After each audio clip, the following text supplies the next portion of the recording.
మోకాళ్ల మరియు నడుము నొప్పులకు చిన్న ఇంజెక్షన్ ద్వారా పరిష్కారం. డాక్టర్ ప్రకాష్ గుడిపూడి, 18 సంవత్సరాల అనుభవం. సంప్రదించండి. Elite spine and pain management centre, Manikonda, Hyderabad.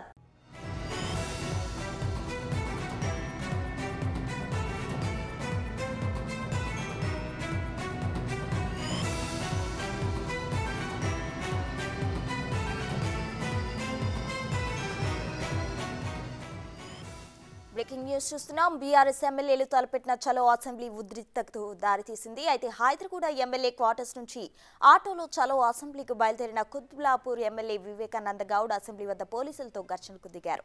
తన వాహనాన్ని పోలీసులు లోపలికి అనుమతించకపోవడంతో రెచ్చిపోయారు. తన వాహనాన్ని అనుమతించరా అంటూ ఆగ్రహానికి గురైన ఎమ్మెల్యే సైఫాబాద్ ఏసీపీ సంజయ్ను యూజ్లెస్ ఫెలో అంటూ దుర్భాషలాడారు. అక్కడితో ఆగకుండా సహనం కోల్పోయిన ఎమ్మెల్యే కారు అద్దంపై కర్రతో దాడి చేశారు.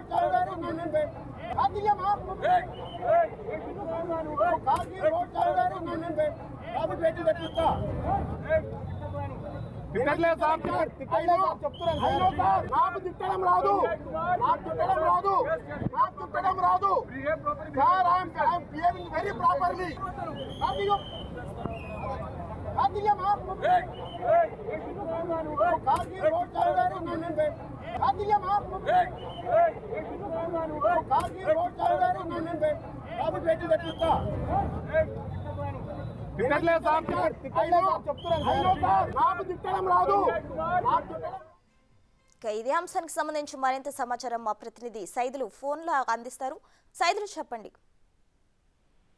ప్రస్తుతం కొద్దిసేపటి క్రితమే బీఆర్ఎస్ పార్టీ ఎమ్మెల్యేలు ఎవరైతే ఉన్నారో వారందరూ 39 మంది ఎమ్మెల్యేలు ఆటో కార్మికుల సమస్యలను పరిష్కరించాలని చెప్పేసి హిమాయత్ నగర్ ఉన్నటువంటి అక్కడ ఓల్డ్ ఎమ్మెల్యే క్వార్టర్స్ నుంచి వాళ్ళు అసెంబ్లీ వరకు కూడా ఆటోలోనే అందరూ ఎమ్మెల్యేలందరూ కూడా ప్రయాణించి ఇక్కడ వరకు వచ్చారు. అయితే వాస్తవంగా అసెంబ్లీ ముందుకు వచ్చిన తర్వాత వారి పరిధి ఎంత ఉంటుందో అక్కడి వరకు మాత్రమే ఆటోలని పరిమితం చేస్తారు. అక్కడ దిగి లోపలికి నడుచుకుంటూ రావాల్సి ఉంటుంది ఎమ్మెల్యేలందరూ కూడా. అంటే తమ సొంత వెహికల్స్ లో వస్తే మాత్రము లోపలికి వెళ్ళ చేస్తారు, కానీ ఈ ఆటోలకు మాత్రం పర్మిషన్ ఉండదు. కానీ బీఆర్ఎస్ పార్టీ ఎమ్మెల్యేలందరూ కూడా ఆటోలో వచ్చిన తర్వాత అక్కడి నుంచి లోపలికి పంపించాలని చెప్పేసి మా దగ్గర అవి వెహికల్స్ పాస్లు ఉన్నాయని చెప్పేసి కూడా పోలీసు వాళ్ళతోటి వాగ్వాదం చేసుకున్నారు. అయితే వాస్తవంగా అక్కడ ఉన్నటువంటి పోలీసు అధికారులందరూ కూడా ఆటోలకు ఎటువంటి పర్మిషన్ లేదు కాబట్టి ఇక్కడ దిగి లోపలికి నడుచుకుంటూ వెళ్ళాలని చెప్పేసి కూడా ఆదేశాలు జారీ చేశారు. ఆ సమయంలో కుత్బుల్లాపూర్ ఎమ్మెల్యే అయినటువంటి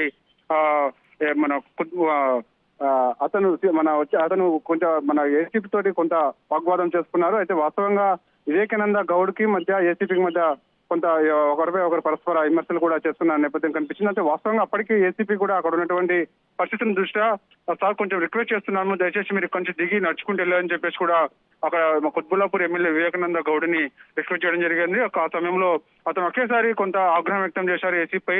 ఎవడరా నువ్వు, నన్ను ఎందుకు ఆపుతావు అని చెప్పేసి కూడా కొంత దుర్భిషలాడారు. సో ఆ సమయంలో పక్కన ఉన్నటువంటి ఎమ్మెల్యేలందరూ కూడా నచ్చజెప్పే ప్రయత్నం చేసినప్పటికీ కూడా అతను మాత్రం అతనిపై దురుసుగా ప్రవర్తించారు. సో ఇదే విషయంపై మరి పై అధికారులకు తను ఫిర్యాదు చేస్తారా లేదా అనేది కూడా మనకు తెలియాల్సింది. ఏదేమైనా సరే వాస్తవంగా ఆటోల సమస్యలకు సంబంధించి ఏమైనా ఉంటే మాత్రము నేరుగా అసెంబ్లీలో వాళ్ళు మాట్లాడేందుకు అది ఉంటుంది. సో ఆ సమయంలో వాళ్ళు లేవనెత్తొచ్చు. కానీ ఈ విధంగా ఒకవేళ వచ్చినా ఇబ్బంది అయితే ఏమి ఉండదు, కానీ ఒకవేళ ఎంతవరకు అయితే పరిమితం చేస్తారో అంతవరకు మాత్రమే అక్కడ ఉంటుంది. సో అక్కడ నుంచి దిగి నడుచుకుంటూ లోపలికి రావాల్సి ఉంటుంది. కానీ లోపలికి నేరుగా వస్తామని చెప్పేసి కూడా వాళ్ళు చెప్పడంతో పోలీసులు అడ్డుకోవడంతో ఈ వాగ్వాదం అయితే ఒకరికి జరిగింది. సో ఇతను మాత్రం అయితే కుత్బుల్లాపూర్ ఎమ్మెల్యే మాత్రం బీఆర్ఎస్ ఎమ్మెల్యే వివేకానంద గౌడ్ మాత్రము అక్కడ ఉన్నటువంటి ఏసీపీ మాత్రము దుర్భిషలాడుతూ కనిపించాడు ప్రస్తుతం.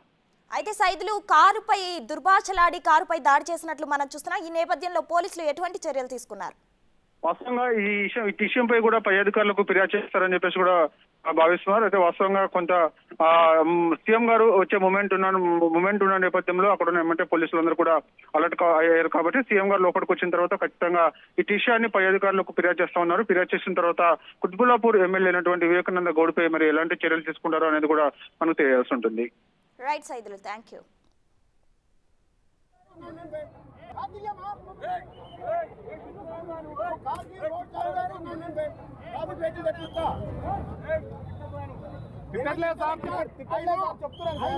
నాకు తిట్టడం రాదు. రాదు sir. I'm behaving very properly.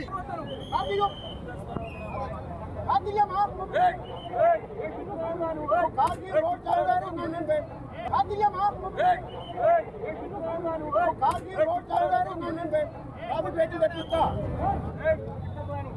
తిట్టలేదు సార్, చెప్తున్నాను.